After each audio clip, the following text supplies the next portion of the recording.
10 centimetre લંબાઈ, 4 centimetre પહોળાઈ અને 3 સેન્ટીમીટર ઊંચાઈ ધરાવતી ઈંટની સપાટીનું ક્ષેત્રફળ શોધો. હવે અહીંયા તમારે આનું ઘનફળ કે કદ નથી શોધવાનું. શું શોધવાનું છે? સપાટીનું ક્ષેત્રફળ. કેની સપાટીનું? તો કે લંબઘનની. લંબઘનની સપાટીનું ક્ષેત્રફળ શોધવું હોય તો લંબાઈ ગુણ્યા પહોળાઈ, એના કેટલા આવે? ડબલ.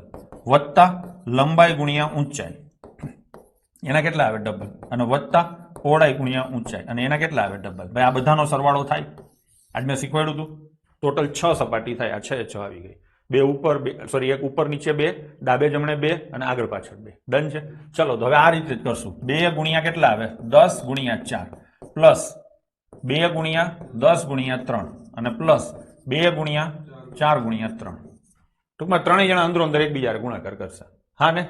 તો આ કેટલા થાય? 80. આ કેટલા થાય? 60. આ કેટલા થાય? 24. એલા હા ને?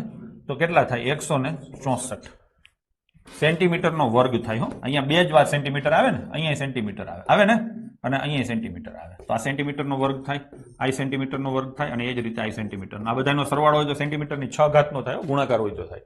સરવાળામાં ઘાત એટલી ને એટલી રહે. તો શું જવાબ આવશે? 164 સેન્ટીમીટરનો